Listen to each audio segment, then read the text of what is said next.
celular. Não, pode gravar, porque aí eu já boto lá pra vocês também, entendeu? Já junto com a aula. Então, iniciando, olha isso. Meu orientando. Deixa inclinado para não ver. Então, iniciando aqui o sistema respiratório, a gente inicia pelas vias aéreas superiores, onde nós vamos visualizar primeiro o nariz. Então, o nariz, a parte fixa é a raiz, o dorso, né, a extensão dele é o dorso, a pontinha do nariz é o ápice e a base aqui é a partezinha de baixo do nariz.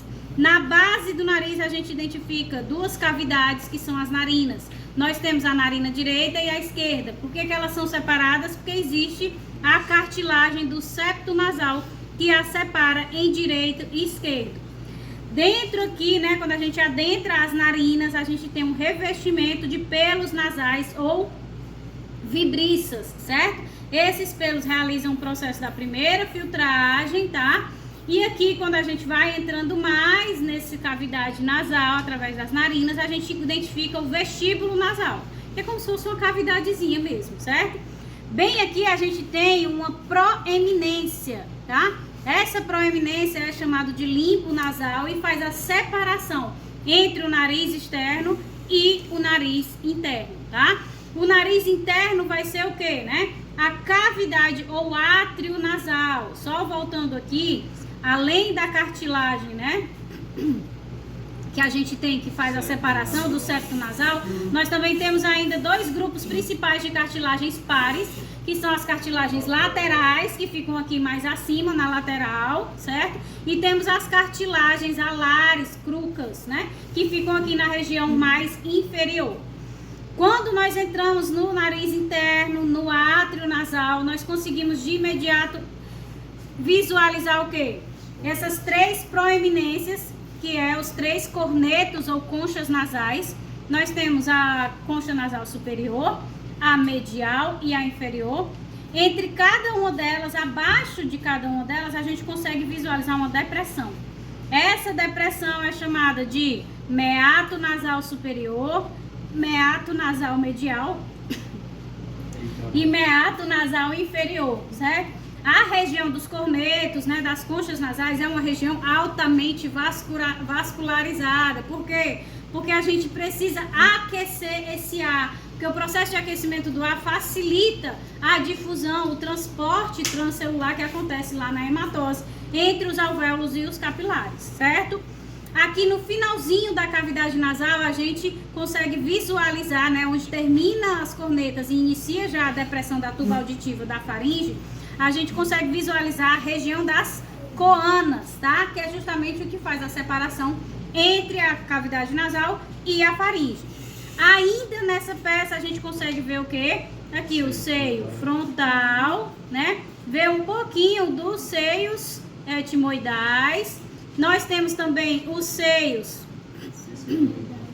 esfenoidais. E a gente consegue visualizar aqui a lâmina do etimoide, né, do osso etimoide, e conseguimos visualizar o corpo do esfenoide na região superior da cavidade nasal. E na região inferior a gente visualiza o quê? O palato duro, né, e visualizamos o palato mole. Na extremidade a gente visualiza a estrutura chamada de úvula, ok? De frente, quando a gente parte para o corte... Pode falar sobre o septo, onde é que fica a parte coronal, lateral? O que? O desvio do septo? Sim. É desvio mesmo do septo, né? Então aqui a gente não tem, ó, todas essas separações. É a vez quando a gente está lá no processo do desenvolvimento, né? Tem a formação dessa cartilagem em contato com alguma dessas estruturas aqui. Aí a gente tem...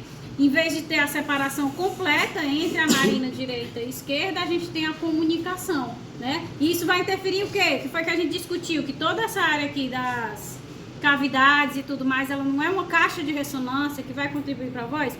Então vai interferir na respiração, obviamente, porque a separação, ela não está feita de forma completa. Se eu interrompo, por exemplo, o desvio, ele nem sempre está em contato aqui com essa estrutura. Ele já pode aqui encerrar a estrutura bem aqui. Então ele vai dificultar o processo respiratório. Ele também vai interferir na formação da voz do indivíduo, mas eu não quero que vocês fiquem, na hora que vocês forem estudar, se atentando a essas partes patológicas, porque não é o foco de vocês agora. Então, de frente, né, nesse corte coronal, a gente consegue visualizar aqui os seios maxilares e também um pedacinho dos seios frontais, tá? Então, para ver os etimoidais e os esfenoides, a gente só consegue visualizar nesse corte aqui sagital. Quanto ao nariz, ok? Tranquilo? Podemos partir para a faringe, né? Então, na faringe, logo que a gente sai da região das coanas, a gente consegue identificar a faringe, que é dividida em 3 porções. A nasofaringe, certo? Que faz contato com a cavidade nasal. A orofaringe, que faz contato com a região oral. E a laringofaringe, que faz contato com a laringe e também aqui com o esôfago, certo? Então, o que que acontece? Logo na entrada da nasofaringe, a gente tem uma depressão, como se fosse mesmo um orifício formado de comunicação com a tuba auditiva. Então, a nasofaringe, ela se comunica com a cavidade nasal e ela também se comunica com o quê? Com a tuba auditiva, através dessa depressão, certo? Então, ele tem aqui essas pregas. Cadê as pregas que vão formar? Ó. Então, esse ósseo, ele vai ser delimitado pela prega salpingopalatina e a salpingofaríngea, certo? A salpingopalatina é a que fica aqui em contato, né? Essa proeminência que fica em contato com a região da palatina, e a salpingofaríngea é a que fica aqui na região mais posterior. Logo após a região salpingofaríngea, a gente tem essa depressão aqui, ó, que é chamado de recesso faríngeo. E posteriormente ao recesso faríngeo, a gente identifica o quê? A tonsila faríngea, né? Então aqui é aquele tecido linfóide que tem função imunológica, principalmente no início da vida, né? Quando ainda é uma criança.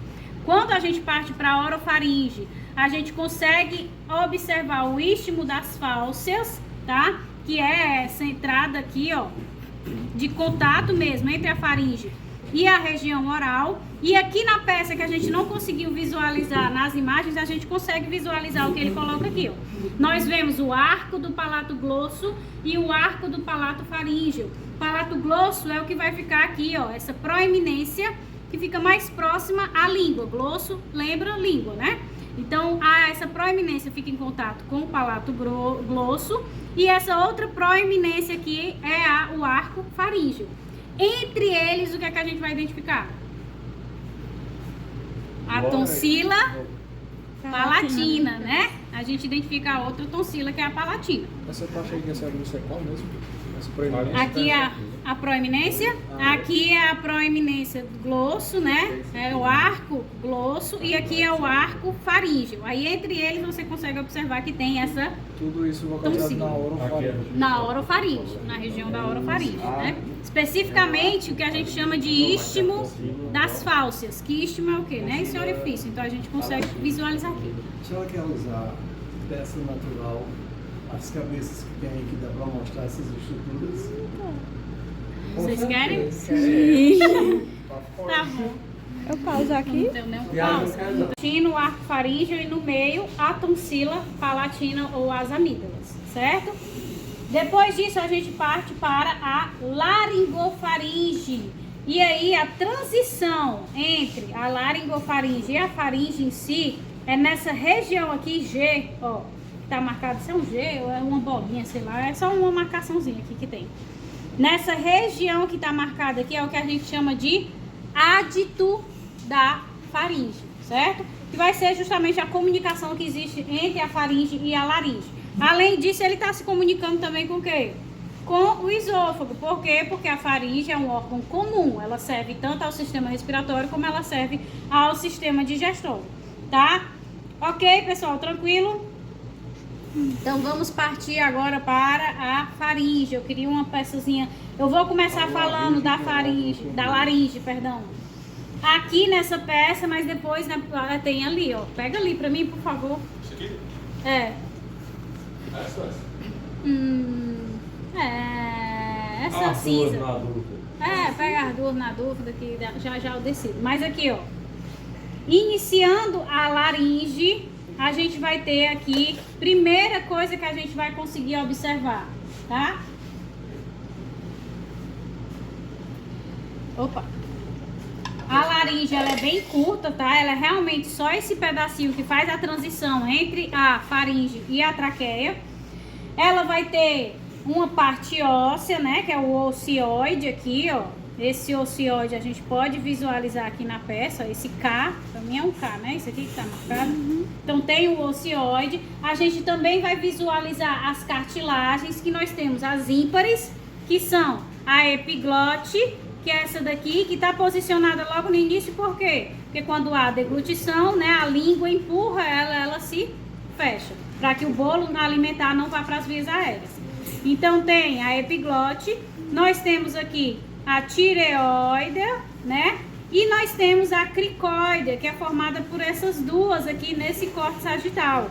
Então atrás, a cricoide, né, na região posterior, ela é mais extensa, por isso que ela tem esse aspecto laminar. E na frente ela já vai se fechando de forma mais fininha, mais delgada, por isso que ela tem esse aspecto anelar, tá? Além disso, nós temos as cartilagens ímpares, tá? Então, as cartilagens ímpares vão ser quais, né? A gente tem, deixa eu procurar aqui, as aritenoides, as corniculadas e as cuneiformes. E tem também as partes ligamentares, ó. Tem os ligamentos que unem aqui o ocioide e a tireoide. Então, tem o ligamento tireoide, tem o ligamento, né, do ióide com a epiglote. Tem o ligamento cricotireoide, que liga a cartilagem da cricoide com a cartilagem tireoide. Então a gente tem também no processo de formação que aconteceu lá no desenvolvimento, a formação desses ligamentos, que eu botei todos os nomezinhos lá ontem para vocês. Então temos essas cartilagens pares, e essas cartilagens pares a gente visualiza aqui, ó. Aqui são as pregas, tá? A gente tem a prega vocal falsa mais superiormente, a prega vocal verdadeira mais inferiormente. E o que é que vocês observam? Entre elas tem um espaço. Esse espaço é chamado de ventrículo da laringe. E vai ser ele que vai estar relacionado ao processo de fonação. E quando precisa da respiração, ele se abre. E as cartilagens, né? Que a gente vê, vai já ver nessa peça maior, na visão posterior. A aritenoide, né? A cuneiforme, a corniculada, são essas cartilagenzinhas aqui, ó. Tá? Então é esse posicionamento dessas cartilagens, que elas vão interagir com quem? Com a epiglote no momento do fechamento. Então essas proeminências, né, que é o termo correto, são essas cartilagens pares, tá? Então a gente tem sempre em dois e não apenas em uma. Então vamos abrir agora a peça grande, que fica mais fácil da gente visualizar. Então já vou tirar isso aqui. A cartilagem, né? Aqui é a laringe, certo? Deixa eu tirar esse timo. Timo, sai. Ai, meu Deus, não sai não. Meu povo? Mas quem de vocês? Eu não sei não. Tem que tirar primeiro de baixo. Realmente, vocês veem aquela mesma visão que a gente acabou de ver, né? Só que aí do lado contrário. Então a gente tem aqui a epiglote, né? Aqui a gente tem a tireoide. A gente não está sendo mostrada aqui a partezinha anelar da cricoide, mas está sendo mostrada a parte laminar, certo? Então nós temos essas lâminas aqui no corte sagital que a gente já havia visto, a prega vocal verdadeira, a falsa e o ventrículo, enquanto tem essas proeminências que aqui não estão tão evidentes, que são as cartilagens, né? Aritenoide, cuneiforme e cornicular. Quando a gente visualiza isso de frente, o que é que a gente vai conseguir identificar? Tem aqui a cartilagem tireoide, que ela é bem grande, e aqui a gente tem a lâmina esquerda, e quando a gente une... Cadê? Ai, não, é aqui. É aqui, é. Tá pausado aí, né? Então, quando a gente olha a visão anterior, né, que é o que tinha lá naquela imagem, a gente consegue visualizar a cartilagem tireoide, e o que é que a gente observa? Que a gente tem uma lâmina direita e uma lâmina esquerda. E a junção dessas lâminas vai formar uma proeminência chamada de proeminência laríngea, que é o que se conhece pelo pomo de Adão, tá? quando a gente olha lateralmente para essa cartilagem tireoide, a gente observa como se fosse uma linha, bem aqui na lateral, né? Que existe também do outro lado.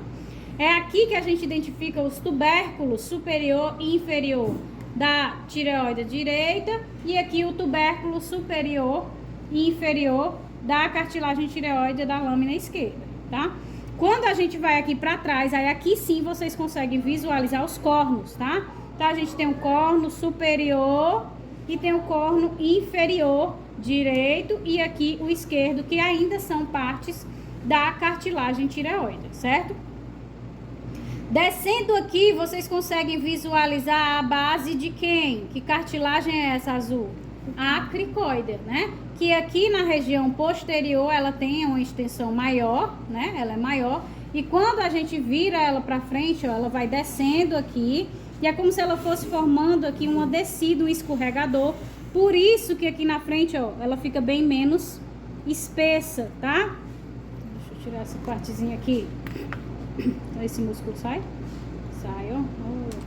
Tem a parte da tireoide para a tireoide aparece aí? Tem o timo, eu tirei o timo por cima. As paratireoide, tem o timo, a tireoide não tá representada aqui não, né? Tá não. Tem só o timo de glândula. Aí deve ficar logo aqui abaixo, ó, tá aqui, ó. Acho que é esse aqui. Fica logo abaixo. Então aqui a gente tem, ó, a cricoide afunilando na frente, por isso quando a gente tem o corte sagital, ela tem aquele aspecto anelar. E ela faz a conexão direta com quem? Com o início da traqueia, certo? Então, além disso, qual é a outra cartilagem que a gente tem, né? O hioide, né? Que vai fazer essa parte da formação da laringe, o osso hioide. E aqui também, logo posteriormente, a gente visualiza a epiglote.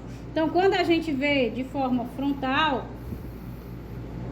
a gente vê um pedacinho da epiglote aqui na região superior, tá? Mas quando a gente vê de fato posteriormente, é que a gente consegue visualizar toda a extensão dessa epiglote. Aí aqui, ó, aquele prolongamento lateral, né?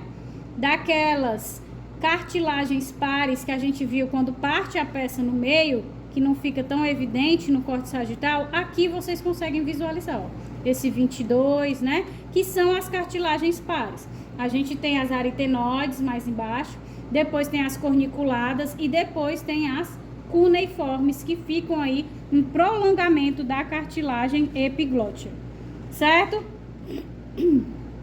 Conseguiram visualizar? Então vamos partir para o próximo. Deixa eu fechar isso aqui. Ah, pronto. Então, minha gente, aqui, ó, saindo da laringe, né, que a gente acabou de ver as cartilagens, a gente vai ter a cartilagem cricoide, que faz a conexão com a traqueia.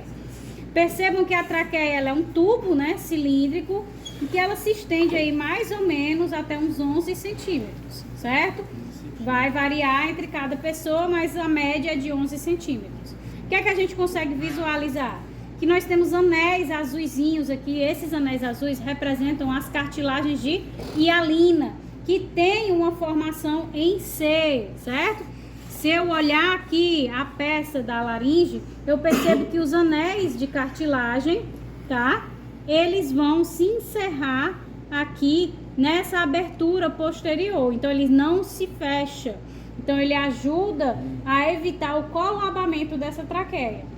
Então, a traqueia, ela vai ter ainda, entre cada anel de cartilagem, ela vai ter os ligamentos anulares, né? Que vão favorecer, né? Segurar cada anel de cartilagem entre si para manter essa estrutura estável. Professor, tá na... tipo, o tamanho dessa horta aí, tá quase o tamanho da traqueia, isso mesmo? Não é? Eu também achei, tá demais. Não foi uma proporção muito bem feita, não. Então, apesar de que aquela ali que a gente viu, né, ela tava bem pequenininha, né, a luz da traqueia. Então, pessoal, quando vai descendo aqui pela traqueia, a gente chega no final dela e encontra uma bifurcação. Essa bifurcação da traqueia é chamada de carina da traqueia, certo? É onde a gente vai ter a primeira ramificação para a formação dos brônquios principais, o brônquio primário direito e o brônquio primário esquerdo, tá? Então a gente já pode continuar vendo aqui, ó, que a partir do brônquio primário direito, a gente vai ter ainda a ramificação nos ramos secundários lobares, superior, medial e inferior, enquanto o esquerdo vai ter a ramificação no superior esquerdo e no inferior esquerdo. Então, o pulmão direito, ele vai ser dividido em 3 lobos e o esquerdo vai ser dividido em 2 lobos, tá? Como é que a gente faz a separação entre esses lobos? Deixa eu só dar uma fechada aqui, tá? Esse aqui tem a... Opa.